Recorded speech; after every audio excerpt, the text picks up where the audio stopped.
Hello everyone. तो देखो आज हम करने वाले मोल कंसेप्ट जो न्यूमेरिकल्स पार्ट ज्यादा रहता है जिसमें आप बहुत लोग इसको छोड़ देते हैं। तो आज मैं आपको 10 मोस्ट इंपॉर्टेंट क्वेश्चंस कराने वाला हूं विद द कंप्लीट कंसेप्ट। आओ एक एक करके देखते हैं।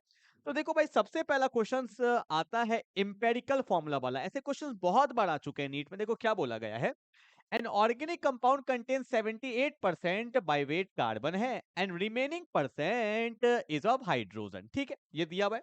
उसके बाद बोला है the right option of the empirical formula. पहले मुझे ये बताओ एम्पेरिकल फॉर्मूला क्या होता है। एम्पेरिकल फॉर्मूला बेसिकली होता है सिंपलेस्ट फॉर्म। क्या होता है? सिंपलेस्ट फॉर्म होता है। ठीक है, तो देखो कैसे करते हैं ऐसे क्वेश्चंस को। तो मैंने यहाँ पे लिख दिया कार्बन है और हाइड्रोजन है, दो ही है एलिमेंट। अब इसका यहाँ पे क्या दिया हुआ है, परसेंटेज दिया हुआ है। कार्बन का दिया है 78%, तो रिमेनिंग बचा 100% होता है। तो यहाँ पे बचा हाइड्रोजन का 22%। क्लियर है ना? तो पता है क्या होता है, यहाँ पे आपको पता होगा जब 100% का बात होता है तो हम ऐसा मान लेते हैं कि 100% मतलब 100 ग्राम। तो देयर फॉर 78% का मतलब मैं मान सकता हूँ क्या, 78 ग्राम। और 22% का मैंने मान लिया 22 ग्राम। ठीक है, क्लियर है क्या? अब देखो उसके बाद हम जो निकालते हैं वो निकालते हैं मोल। क्या निकालते हैं? मोल। क्वेश्चन में ऐसे ही करना है, जितना परसेंटेज उतना ग्राम मान लेना। अब निकालते हैं मोल। मोल क्या होता है? Weight in gram by molar mass. तो वेट कितना दिया हुआ है? 78 ग्राम दिया हुआ है। और कार्बन का मोलर मास कितना होता है? 12। देखो कितना आएगा, 12 6 जा 72 50 एंड 12 5 जा 60। कितना आ गया? 6.5। और यहाँ पे वेट है 22, हाइड्रोजन का मोलर मास 1 होता है, तो वैल्यू क्या आ गया? 22। बस आपको यही तो करना है, परसेंटेज को ग्राम में कन्वर्ट करना, फिर क्या निकालना है? Mole. And the final step, question खत्म। That is the simplest form. अब देखो सिंपलेस्ट फॉर्म हम लोग कैसे निकालते हैं। जैसे यहाँ पे तो बहुत इजी दिया हुआ है, दो ही का दिया हुआ। अगर तीन का भी दिया होता तो क्या करेंगे सिंपलेस्ट फॉर्म में, जैसे जो मोल आता है ना उसमें से सबसे छोटा मोल जो रहेगा उसको सबसे डिवाइड कर देंगे। यहाँ पे छोटा कौन है? 6.5 बाई 22। ऑब्वियस सी बात है 6.5 छोटा है, तो मैं क्या करूंगा, 6.5 बाय 6.5, वैल्यू क्या आ गया? 1। इसमें से जो छोटा रहेगा उस वैल्यू को इससे भी डिवाइड करेंगे, इससे भी डिवाइड करेंगे। सिमिलरली 22 है मोल, किससे डिवाइड करेंगे? 6.5 से। ठीक है, मोल को सबसे छोटे वाले मोल से डिवाइड कर देंगे। डिवाइड करोगे तो वैल्यू आएगा समथिंग अराउंड 3.3। और इसको मैं अप्रोक्सीमेटली कितना मान लूंगा? 3 मान लूंगा। क्लियर? और जो वही मेरा क्या होता है? Empirical formula. तो आंसर क्या होगा? सी कितना है? 1। एच कितना है? 3। तो आंसर हो जाएगा CS3 and that's my final answer. इसी तरह से क्वेश्चन करेंगे। फिर से बता रहा हूं एक बार, क्या परसेंटेज है, मोल है, उसके बाद क्या करेंगे? Simplest form. सिंपलेस्ट फॉर्म फिर से सुनो, जो सबसे छोटा मोल रहेगा उसको सबसे डिवाइड कर देंगे। छोटा कौन है? 6.5। तो मैंने मोल लिखा 6.5, डिवाइड किया 6.5 से। मैंने मोल लिखा 22, डिवाइड किया 6.5 से। तो इस तरह से हमारा सिंपलेस्ट फॉर्म आ जाता है। क्लियर है? तो ये मेरा पहला क्वेश्चन था मोल का, जल्दी से उतार लो। मूव करते हैं क्वेश्चन नंबर 2 के तरफ। क्लियर है क्या? मूव करते हैं क्वेश्चन नंबर 2 के तरफ। क्या बोला है? Which of the following has a maximum number of atom. Very very important concept, बार बार ऐसे क्वेश्चंस आते हैं। देखो मैं सिखाता हूं क्या होगा। बोला है 1 gram of Ag that is silver, 1 gram of magnesium, 1 gram of O2, 1 gram of lithium. समझना क्या बोलने वाला हूं। एटम्स कैसे निकालते हैं आपको पता होगा कि मोल जो होता है वो होता है number of particles by number of particles bye Avogadro number. अब बोलोगे सर हमें तो एटम्स निकालना है। अरे पार्टिकल का मतलब ही तो होता है एटम्स। तो यहां पे मैं बोल सकता हूं नंबर ऑफ एटम्स का फॉर्मूला क्या होगा? Mole into Na। क्या होगा? Mole into Na। तो यहां से मेरे को पता चल गया कि नंबर ऑफ एटम्स का फॉर्मूला हो जाएगा मोल इंटू Na। का मतलब होता है एवोगैड्रो नंबर। क्लियर है? तो देखो यार, Na तो सब में मल्टीप्लाई होगा, हाँ या ना? ऐसा तो नहीं है कि एक में मल्टीप्लाई होगा, Na तो सब में मल्टीप्लाई होगा। क्या मैं ऐसा बोल सकता हूं जिसका मोल ज्यादा उसका एटम्स भी ज्यादा? मतलब हमें मोल्स देखना है, किसका मोल्स ज्यादा उसका एटम्स भी ज्यादा। अब यहां पे आ जाओ, मोल का फॉर्मूला क्या होता है? मोल का फॉर्मूला होता है weight in gram by molar mass. होता है कि नहीं होता है? कंसेप्ट सीखो। मोल क्या होता है? Weight in gram by molar मास।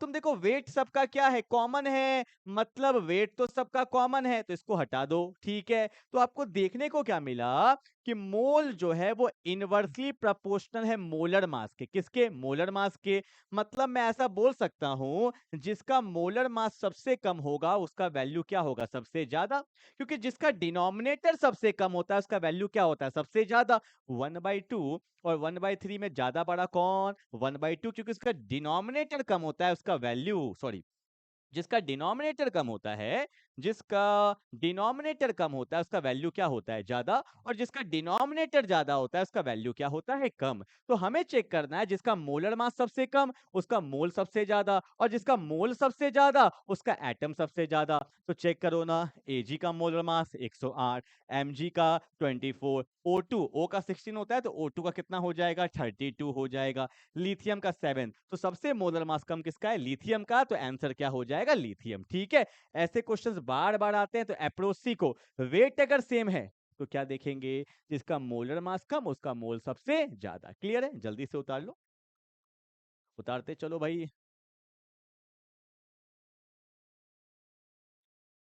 चलो भाई, क्लियर है क्या? मूव करते हैं क्वेश्चन नंबर 3 के तरफ। क्या बोला है? The numbers of moles of hydrogen molecules required to produce 20 moles of ammonia through Haber's process. Very very important reaction. Haber's process किसको बोलते हैं? तो आपको पता होगा कि when N2 react with H2 then ammonia is formed, जिसको NH3 बोला जाता है, इसी को बोलते हैं Haber's process। और कोई भी रिएक्शन लिखेंगे तो पहले बैलेंस करेंगे। N2 है तो यहाँ भी 2 लगा दिया, हाइड्रोजन 3 2 6, तो यहाँ पे 3 हाइड्रोजन आ जाएगा। बैलेंस कर लिया। बोला है numbers of moles of hydrogen molecules require. Hydrogen का कितना मोल रिक्वायर्ड होगा, तब जाके हमें 20 मोल्स अमोनिया मिलेगा। कितना मोल मिलेगा? 20 मोल। तो ये तो एलआर का क्वेश्चन है, लिमिटिंग रिएजेंट का। कैसे करते हैं? देखो कैसे करते हैं। 2 मोल में, मोल मतलब अगर मोल नहीं दिया है सिंपली इसको ऐसे स्टोकियोमेट्रिक बोलते हैं। क्या बोलते हैं? स्टोकियोमेट्रिक कोफिशिएंट बोलते हैं। अगर 2 स्टोकियोमेट्रिक कोफिशिएंट है तो 20 मोल बना। कितना मोल बना? जल्दी से बता दो ना। अगर 2 स्टोकियोमेट्रिक कोफिशिएंट है तो 20 मोल बना। तो रिएक्टेंट में H2 का कितना स्टोकियोमेट्रिक कोफिशिएंट है? 3। अगर 2 में 20 बना तो 3 में कितना गया होगा? 30 गया होगा। 30 मोल। सिंपली सिंपली करेंगे, कोई दिक्कत नहीं। अगर 2 में 20 बना है तो 3 में कितना गया होगा? 30। अगर यहाँ पे 4 होता तो कितना जाता? 40। अगर 5 होता तो कितना जाता? 50। क्लियर है? सिमिलरली अगर N2 से पूछ दिया जाता, N2 से पूछ दिया जाता तो N का स्टोकियोमेट्रिक कितना है? 1 है ना। तो 1 का कितना हो जाएगा? 10 मोल। कितना मोल हो जाएगा? 10 मोल। सिंपल बनता है ऐसे क्वेश्चंस। क्लियर है क्या? अगर 2 में 20 बना है तो 3 में 30 गया होगा और 1 में 10 गया होगा। क्लियर है? पर आप बोलोगे सर रिएक्टेंट में तो 40 मोल है और प्रोडक्ट में तो 20 मोल है। ये एटम्स है, ये N2 मॉलिक्यूल है, ये H2 मॉलिक्यूल है और ये NH3 मॉलिक्यूल्स है। ठीक है? तो आप टोटल मोल्स ऐसे नहीं देख सकते। क्लियर है क्या? तो हमारा आंसर क्या हो जाएगा? 30 मोल्स। इसको एलआर का कंसेप्ट बोलते हैं, लिमिटिंग रिएजेंट का। बहुत इंपॉर्टेंट कंसेप्ट होता है। क्लियर है? चलो क्वेश्चन नंबर 4 पे आगे बढ़ेंगे। फिर से वही वाला क्वेश्चन है। In which case the numbers of molecules of water maximum. Simple सी बात है, जिसका मोल ज्यादा होता है उसी का एटम्स ज्यादा होता है। सिमिलरली जिसका मोल्स ज्यादा होगा उसका मॉलिक्यूल्स भी ज्यादा होगा। तो क्या होगा? ध्यान से देखो। 18 ml ऑफ वाटर। अब बोलोगे सर वाटर ml में दिया तो कैसे निकालेंगे मोल? तो एक बात आपको पता होना चाहिए, वाटर का जो डेंसिटी होता है ना वो होता है 1 ग्राम पर ml। ठीक है? तो 1 ग्राम को आप 1 ml लेके चल सकते हो। तो पहले का मोल कितना आएगा? Weight in gram by molar mass. तो 18 ग्राम को 18 ml को 18 ग्राम ले लिया। और वाटर का मोलर मास 18 होता है तो वैल्यू कितना आ गया? 1 मोल। तो पहले का तो आया 1 मोल। ठीक है? दूसरे का देखो, ऑब्वियस सी बात है 0.18 ग्राम है। डिवाइड करेंगे 18 तो ये तो 1 से कम ही आएगा, तो इसको चेक भी नहीं करेंगे, तो ये तो आंसर नहीं हो सकता। ठीक है? ये वाला कंसेप्ट सीखो, मुझे आगे भी काम आने वाला है। बोला है 0.00224 of water vapour eight 1 atm 273 kelvin. ध्यान देना, एसटीपी का कंसेप्ट है। 1 atm एंड 273 केल्विन, इसको बोला जाता है स्टैंडर्ड टेम्परेचर प्रेशर। और याद रखिएगा स्टैंडर्ड टेम्परेचर प्रेशर में मोल का एक वेरी इंपॉर्टेंट फॉर्मूला होता है वॉल्यूम में लीटर बाय 22.4। एकदम शॉर्टकट, ये सब चीज सिखाने के लिए लाया हूं। अगर एसटीपी पे बोला है तो मोल का फॉर्मूला होता है वॉल्यूम में लीटर बाय 22.4। अब वॉल्यूम कितना दिया हुआ देखो, कितना दिया हुआ? वॉल्यूम दिया हुआ है 0.00224 बाय 22। हाँ यहाँ पे 22.4 लीटर होगा। ठीक है? बाय 22.4। क्लियर है? अब तुम खुद से देखो ये वैल्यू 1 से बड़ा होगा या 1 से छोटा होगा? ऑब्वियस सी बात है 1 से छोटा होगा, तो ये भी हमारा आंसर नहीं होगा। क्लियर है क्या? ये बहुत इंपॉर्टेंट फॉर्मूला है। एसटीपी में मोल का फॉर्मूला होता है वॉल्यूम में लीटर बाय 22.4। ठीक है, ओके सॉरी, ये 22.4 ही था, लीटर नहीं होगा, 22.4। ठीक है, वॉल्यूम में लीटर बाय 22.4। चलो क्लियर है क्या? चलो, ऑब्वियस सी बात है ये वाला है, ये देखो 10 की पावर -3 है, ऑब्वियस सी बात है 1 से कम है तो ये भी नहीं होगा। तो आंसर क्या हो जाएगा? Option number A. That's very simple. ठीक है, इसमें एक फॉर्मूला बस अच्छे से लिखना था आपको, क्या कि एसटीपी में मोल का फॉर्मूला क्या होता है? वॉल्यूम में litre by 22.4। This is the formula. चलो आगे बढ़ते हैं, क्वेश्चन नंबर 5 की तरफ बढ़ते हैं। क्या बोला है? ये क्वेश्चन बहुत अच्छा दिया हुआ है 5 का। ठीक है, नीट का क्वेश्चन है, आई थिंक 2016 या 17 के आसपास का क्वेश्चन दिया हुआ है ये वाला। क्या बोला है? Suppose the element x and y combine to form two components xy2 and x3y2। ठीक है, दो एलिमेंट है, एक x है और एक क्या है? y है। ठीक है, अब इस दोनों को कंबाइन करके दो कंपाउंड बनाया गया, एक बनाया गया xy2 और एक बनाया गया x3y2। ठीक है, और क्या बोला है कि व्हेन 0.1 मोल, जब इसका 0.1 मोल था, 0.1 मोल, तो इसका वेट था 10 ग्राम। कितना ग्राम था? 10 ग्राम था। और जब इसका मोल था 0.05 मोल, और इसका वेट कितना दिया हुआ है? 9 ग्राम दिया हुआ है। ठीक है, थोड़ा सा लेंदी जाएगा क्वेश्चन, समझो इजी क्वेश्चन है। तो बोला है the atomic weight of X and Y, atomic weight बताना है एक्स और वाई का। ठीक है, बताते हैं, देखो ना कैसे बनेगा। मैंने क्या मान लिया? एक्स का एटॉमिक वेट ए मान लिया, वाई का एटॉमिक वेट बी मान लिया। ठीक है, कोई दिक्कत तो नहीं। अब आ जाओ इस पे ना, आपको पता मोल दिया है, वेट दिया है, तो मोल का फॉर्मूला क्या होता है? Weight in gram by molar mass. तो मोल है 0.1, ठीक है, वेट दिया है 10 ग्राम, मोलर मास क्या होगा? टोटल मोलर मास एक्स का ए है और y का b है, तो क्या मैं 2b लिख सकता हूं? हाँ या ना? एक इक्वेशन बन गया a और b में। सिमिलरली इसका मोल है 0.05, मोल क्या होता है? Weight in gram by molar mass. x3 है, इसको हमने x को क्या माना था? a माना था, तो यहाँ पे क्या होगा? 3a plus 2b। हाँ या ना? दो वेरिएबल दो इक्वेशन, सॉल्व हो जाएगा, सॉल्व कर लेना, आंसर आ जाएगा। मैं फिर भी सॉल्व कर देता हूँ। देखो अगर इसको मल्टीप्लाई करेंगे तो क्या बनेगा? इसको मल्टीप्लाई करेंगे तो 0.1a plus 0.2b is equal to 10 आ गया। ठीक है, यहाँ करो, इसको मल्टीप्लाई करेंगे 15 है ना, 0.15a plus 0.10b is equal to 9। ठीक है, this is equation 1, this is equation 2। I hope अब आप सॉल्व कर लोगे, फिर भी अगर मैं करना चाहूँ तो कर देता हूँ। इसको उठा के अगर मैं यहाँ ले आता हूँ, ध्यान से देखो। ठीक है, अब देखो ध्यान से कैसे कटेगा। यहाँ पे 0.15 है, यहाँ पे 0.10 है, यहाँ पे 0.10, 0.20। तो मैं एक काम करता हूँ ना, इसको भी मल्टीप्लाई कर सकते हैं, इसको भी कर सकते हैं, मैंने इसको 2 से मल्टीप्लाई कर दिया। ठीक है, अगर इसको आप 2 से मल्टीप्लाई करोगे तो देखो क्या बनेगा, नया इक्वेशन, ध्यान से देखना क्या बनेगा।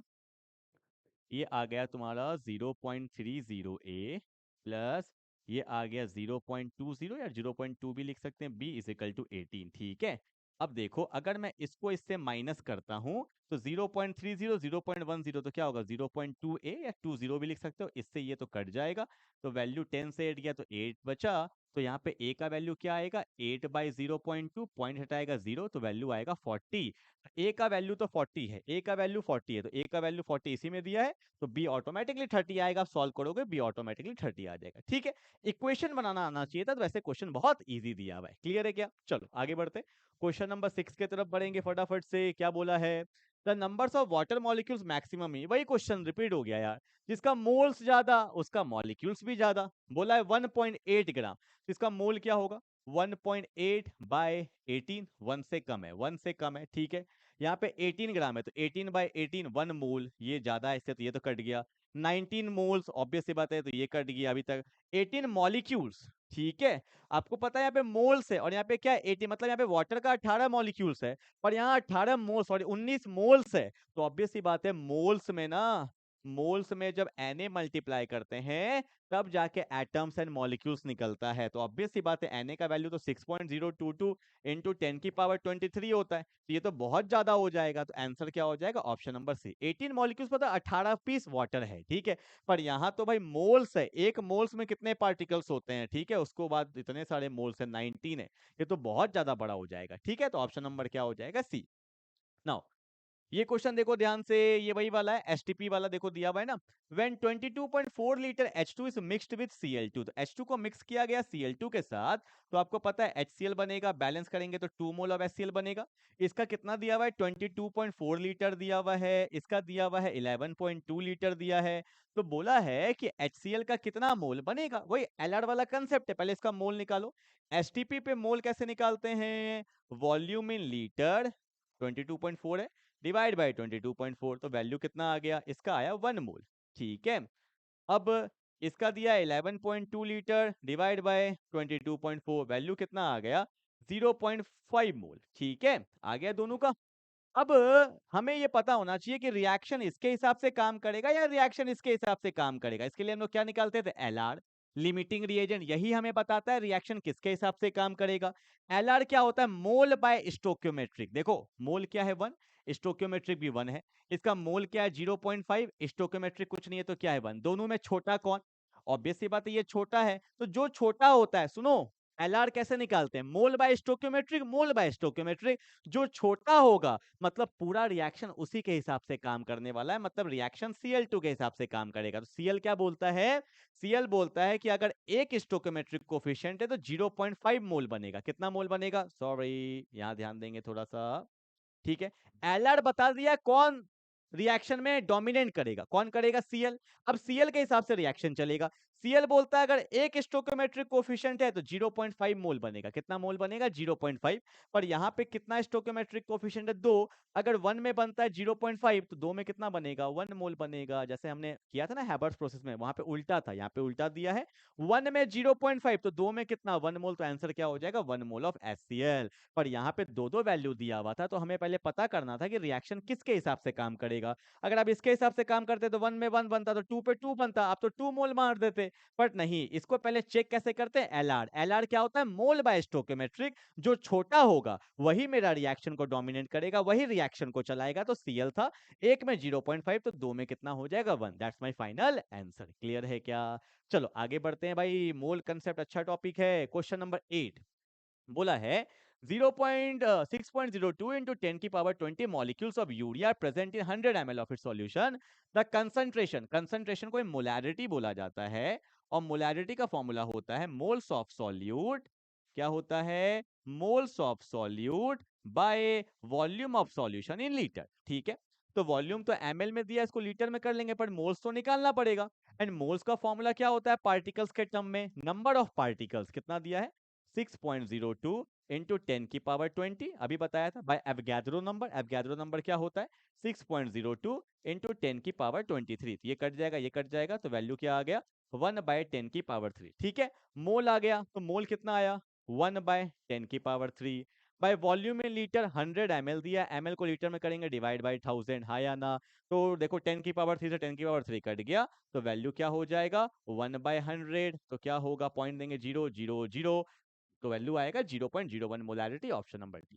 ठीक है, तो ये पता होना चाहिए कंसंट्रेशन का मतलब ही क्या होता है, मोलैरिटी। मोलैरिटी क्या होता है, moles of solute by volume of solution in litre. Moles निकाल दिया किस टर्म्स में, ये वेट इन ग्राम वाला फॉर्मूला नहीं लगेगा, कौन सा लगेगा, number of particles bye Avogadro number. चलो क्वेश्चन नंबर 9 करते हैं फटाफट से, दो क्वेश्चन और बचा, अच्छे से समझ के करना। बोला 8 ग्राम ऑफ NaOH, ठीक है भाई, NaOH का दिया हुआ है 8 ग्राम, डिसॉल्व किए हैं, वाटर है कितने ग्राम में, 18 ग्राम में। ठीक है, बोला है mole fraction of NaOH and molality, दोनों बताना है, मोल फ्रैक्शन भी बताना है और मोलैलिटी भी बताना, मतलब दोनों ही सॉल्व करना पड़ेगा, सबका वैल्यू अलग अलग। आओ पहले बताओ, इसका मोल बताना, मोल ऑफ NaOH, मोल का फॉर्मूला होता है waiting gram by molar mass, तो वेट तो 8 है, मोलर मास Na का 23, O का 16, हाइड्रोजन का 1, सॉल्व करोगे 48 बाय 40 क्या होता है, 1/5। ठीक है, और H2O का वेट है 18, मोलर मास 18 होता है, तो वैल्यू क्या आ गया, 1। दोनों का मोल निकाल लिए। अब मोल फ्रैक्शन को हम लोग x से डिनोट करते हैं। ठीक है, बोला है मोल फ्रैक्शन, यही तो बोला है, जब कुछ मेंशन नहीं होता है तो किसका निकालते हैं, सॉल्यूट। सॉल्यूट कौन है, NaOH, तो मोल फ्रैक्शन ऑफ NaOH क्या होगा, जिसका पूछा उसका मोल डिवाइड बाय टोटल का मोल, तो टोटल कौन है, 1/5 प्लस 1, वैल्यू क्या होगा, 1/5। तो यहाँ पे 5/5 मान लेंगे, एलसीएम लेंगे तो 5 हो जाएगा। ठीक है, तो वैल्यू क्या आएगा, 6। तो 5 से 5 गया, वैल्यू क्या आ गया, 1/6। This is the mole fraction. 1/6 का वैल्यू क्या होता है, आई थिंक 0.167 के आसपास होगा, देख लो। पॉइंट देंगे 0, 6 1 जा 6, 4 0, 6 6 जा 36, 0.16। या तो ये आंसर होगा या तो ये आंसर होगा, तो दो तो कट गया हमारा। ठीक है, अब निकालेंगे मोलालिटी। तो मोलालिटी क्या होता है? Moles of solute, moles of solute कितना है? 1/5 bye weight of solvent. Molality moles of solute by weight of solvent, किसमें? केजी में। अब सॉल्वेंट कौन है? वाटर 18। केजी में करने के लिए क्या करेंगे? डिवाइड बाय 1000 करेंगे, तो वैल्यू क्या आएगा? 1/5 इंटू क्या होगा? 1000/18 हो जाएगा। ठीक है, अब देखो सॉल्व करके। 1000/18 जो होता है ना, ये अप्रोक्सीमेटली 55.5 होता है, ये याद होना चाहिए। 1000/18 55.5 होता है, 5 से गया तो 11.1 हो जाएगा। तो हमारा आंसर क्या हो जाएगा? D, that is the final answer. ठीक है, कुछ वैल्यू अपने को याद होना चाहिए, जैसे वाटर का केस में हमेशा याद होना चाहिए। 1000/18 जो होता है वो होता है 55.5। ठीक है, देखो तुरंत बन गया क्वेश्चन। चलो, सबके फॉर्मूलाज कंप्लीट होने चाहिए। नाउ आज का लास्ट क्वेश्चन करने जा रहे हैं हम लोग एवरेज एटॉमिक मास का। क्या बोला है? Given that the abundance of isotopes Fe का, ठीक है, एटॉमिक नंबर सेम है तीनों का, ठीक है, एटॉमिक मास अलग अलग है, दिया हुआ है क्या? इसका दिया है 54, इसका दिया है 56, इसका दिया है 57। ठीक है, और इसका परसेंटेज दिया है 5%, इसका दिया है 90%, और इसका दिया है 5%। बोला है एवरेज एटॉमिक मास बताओ। तो फॉर्मूला तो पता ही होना चाहिए ना अपने को। एवरेज एटॉमिक मास का फॉर्मूला होता है इसका मास इसका परसेंट 54 इंटू 5। ठीक है, इसका मास इसका परसेंटेज 56 इंटू 9 प्लस इसका मास इसका परसेंटेज 57 इंटू 5 डिवाइड बाय क्या कर देते हैं? 100। ये फॉर्मूला याद होना चाहिए। क्या? m1a1 m2a2 m3a3 divide by a1 plus a2 plus a3। ये तो हमेशा 100 ही होना है, तो ये फॉर्मूला होता है। सॉल्व कर लो। 5 4 जा 20, 2 तो यहाँ पे आएगा 270, यहाँ पे 5 6 9 जा 54, 5 5 9 जा 45, तो 5 हाथ में रहेगा, तो क्या हो जाएगा? 56 इंटू 90 होगा आई थिंक ना। 56 इंटू क्या है? 90। हाँ, तो यहाँ वैल्यू क्या होगा? 5040। 5735 है तो 325, तो हो जाएगा 285 डिवाइड बाय 100। आओ सॉल्व करते हैं फटाफट से। देखो यहाँ सॉल्व कर ले। 5040 है, फिर हमारा 270 है, 5040 270, फिर है 285। ठीक है, तो देखो क्या होगा? 5 है, 7 4 11 1 19, 2 2 4 1 5, 2 डेसिमल होगा। ठीक है, 5595/100, तो वैल्यू क्या होगा? 55.95। तो हमारा आंसर क्या हो जाएगा? ऑप्शन नंबर बी हो जाएगा। क्लियर है? तो यहाँ पे हमने अपने 10 क्वेश्चंस कर लिए, जहां पे मैंने आपको सारे टॉपिक कवर करने की कोशिश किया। एम्पेरिकल फॉर्मूला बता दिया, एवरेज एटॉमिक मास 2 होता तो m1a1 m2a2 plus a plus B, 3 होता तो m1a1 m2a2 m3a3 plus a plus B plus C. ठीक है, उसके बाद हमने मोलैरिटी देख लिया, moles of solute by volume of solution in litre. Molality देख लिया, moles of solute by weight of solvent in KG. Mole fraction देख लिया। उसके बाद हमने अपना क्या बोलते हैं एलआर वाला कंसेप्ट देख लिया, नंबर्स ऑफ एटम्स वाला देख लिया। तो आई होप आपको 10 क्वेश्चन अच्छे से क्लियर हो गया होगा। अच्छे से रिवाइज कर लीजिए, मैं नेक्स्ट चैप्टर की वीडियो डालता हूं, हर क्वेश्चन को अच्छे से बनाते हुए चले। ठीक है, तो मिलते हैं अगले क्लास में, तब तक के लिए बाय बाय।